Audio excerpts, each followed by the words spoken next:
We are the miskin. Where is he now? In a greater place. It's we lost. We have to look on ourselves. We need help. And we got to help ourselves. And how would we help ourselves? Is by doing whatever the rabbi wanted. The rabbi, since he was 16 years old in Ovadia Yosef, he was teaching others already. And I heard it from Adin, from people that were there. Since 16 years old. So if you go simple mathematically, you got to get over 80 years of Hatzat Torah. When he was a rabbi in Tel Aviv, when he was a rabbi in Egypt, when he was in the Bedin in Petah Tikva, when he was in Shaarei, when he became the chief rabbi, he still went to those classes, those shiurim they used to give when he had 10 people. The Yazdin, the famous shiur, he didn't have the thousands of them. He had 10, 20 palibati. And he would go and travel. And even when he didn't have what he had today, right after he was, he was out of the chief rabbinate office as a chief rabbi of Israel, so they took away the car. He's not the chief rabbi anymore. How did he go to his shiurim? He went with the bus. The bus, holding it in, as the book is in. Until one guy saw the rabbi, no, autobus, with the bus. The one rabbi saw it, one person that, I don't remember right now his name offhand. He saw it, he says, no, it's not going to happen. And he got in the first BMW. But people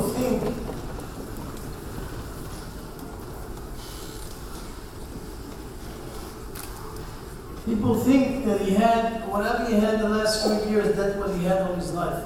All his life, Rabotai. He worked very hard for what he got. Nothing was easy. The books that he has in his house, I got this week report that he has 40,000 books. 40,000 sefarim in his house.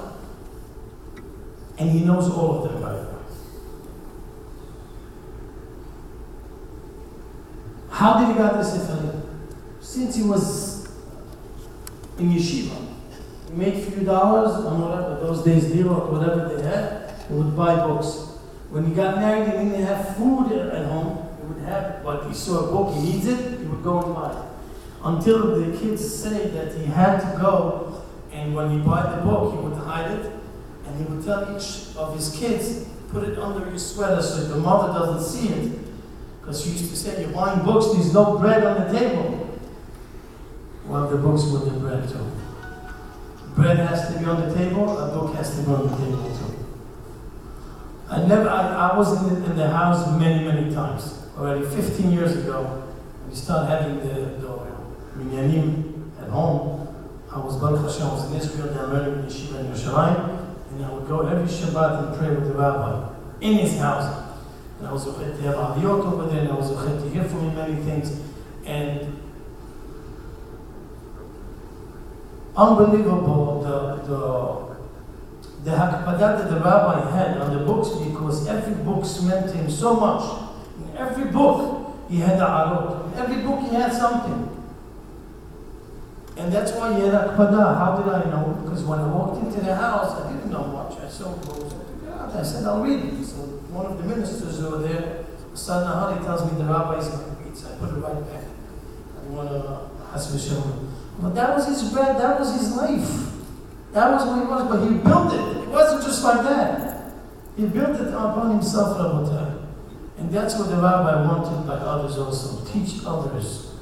Do your most as you can. And you don't have to be a Talmid Chacham for it. You heard the halakha from the rabbi, continue. Give it to others. You heard a nice story, nice kiddush, continue. This is what the rabbi wanted, and I think that's the message that we should have, we all should have from this night. To do what the rabbi wanted. I established in my classes, even in the Gemara classes, two halachot from the rabbi before I open up the Gemara. I think each and every one can do it for himself. Today you have the internet, and you have today so many ways of learning the rabbi's halachot. That would be the best thing you could ever do. If you want to get a thank you from Haim Ovadia. After 120, learn 2 halachot, at least from his books. Wherever you are, anywhere you are, anytime, 2 halachot a day, you'll appreciate it very much. And I think, really, I didn't do nothing. Really, you need a zechut, a merit, to talk about the rabbi. I was just trying to bring out my feelings towards the rabbi, from my experience with the rabbi. And I don't think I fulfilled my obligation, but if we take one thing with us, I think we did something tonight. It's cool.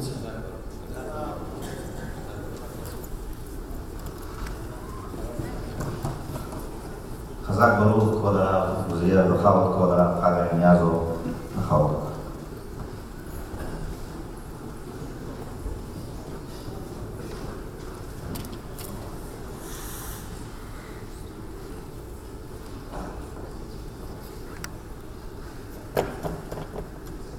פשוט הרבנים הגדולים, מכון לרבנו, הרב אליהו בן חיים, הרב בדדי, פשוט הרב נסיו שהייתה קריית בית אל, פשוט הרב וקנין, רבי בארץ ישראל, ארץ הקודש, פשוט הרב ישראלי, הרב תמיוב, הרב בנימין, קהל קדוש נכבד, כל אחד יש כבודו ומעלתו. We gather tonight, הרב הקודם שדיבר, we gather tonight to eulogize Ovadia Yosef, מורנו ורבנו, עטרת ראשנו, הרב הגאון, Ovadia Yosef זצ"ל. We heard before how the rabbis was excusing who they are before they eulogizing such a great scholar, such a great rabbi. What is really the problem to eulogize someone? The Gemara telling us if someone eulogizes someone not appropriately, as Chazal telling us about Yehoshua, Ve'ikberu, it's written over there next to Argash, and they're asking what is the meaning of Argash, rather because they did not eulogize him in a proper way. The mountain was raised, wanted to bury all of them right over there, since he did not give the right respect to Yehoshua ben Nun. So how much more when we're speaking about eulogizing such a great scholar? Who am I to go ahead and eulogize? However, I'm not going to eulogize about who he was, because we heard so much about him. I'm going to speak about what we have to do. He passed away right in the beginning of Parashat Lech Lecha. As the pasuk says, Lech Lecha me'artzecha, milotecha mebet avicha el haaretz asher erecha, chazatani gas Lech Lecha me'artzecha, go out from the land. And the Hasidut says, me'artzecha me'artziutcha, which means from the gashmiyut, from this that you attach yourself to the materialistic, a person need to disattach himself, to attach himself to spiritual. And that was exactly Ovadia Yosef Zatzal Morenu V'Rabbeinu. As we heard all these stories, all of them having one thing in common. He disattached himself from the gashmiyut, and he attached himself to the chamiyut. We heard before how he used to encourage young rabbis to go ahead and to write and to learn more. And I must say that I was zocheh also that he encouraged me as well when he gave the haskama on my books. Who am I is going to give him haskama on my books? But Baruch Hashem, he did. I was zocheh.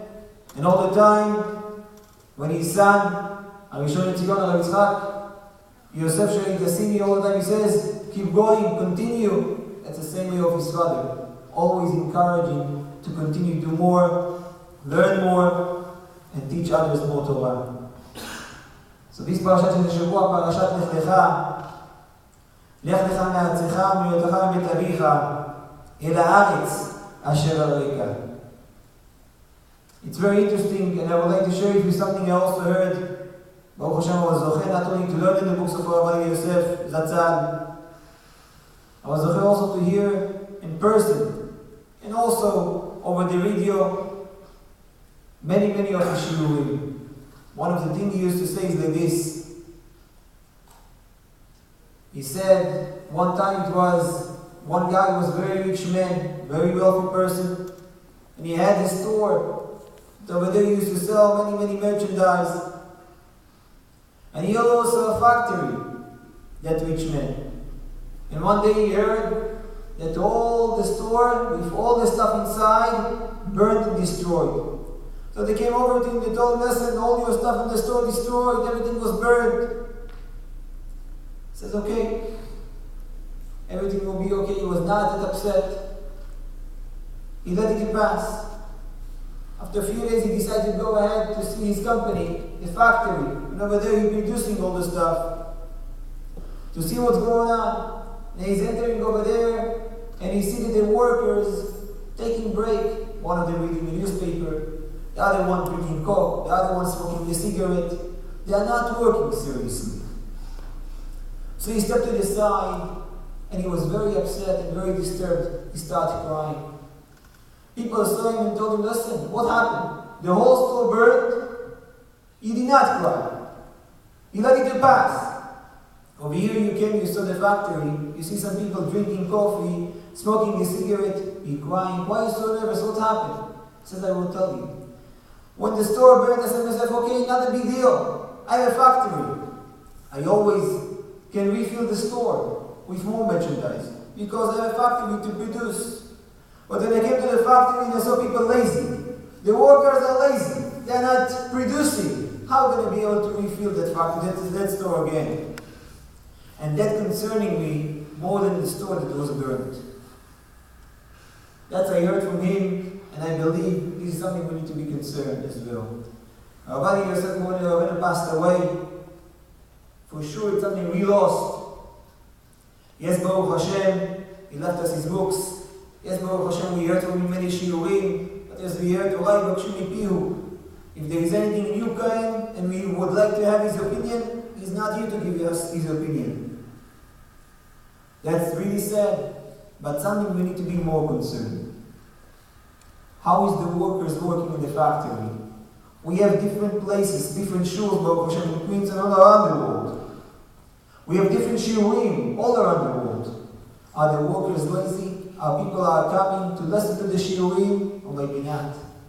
If people are not coming to listen to the shiurim, people are not trying to put their effort, so that the factory is not operating in the right way, that we need to be much more concerned. And this is something each one of us need to try to make sure, not only to encourage ourselves to go to open the books and to learn more Torah, rather to encourage each one of us, our friends, neighbors, family, cousins, anyone, to come to hear the shiurim, to open the books, to learn more Torah, because Ovadia Yosef, when he started, he was not Ovadia Yosef. He was a small child, but he grew up to be such a great person, such a great scholar.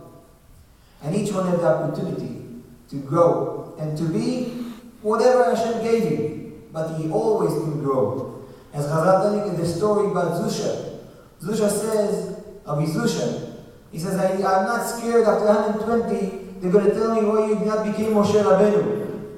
But I am scared. They're going to tell me why Rabbi Zusha, why you did not become Rabbi Zusha, that we taught, we gave you the ability to become. So this is something that each one of us have to take upon himself after we heard the loss of Ovadia Yosef, Moreno Rabbeinu, to try our best to add more Torah, more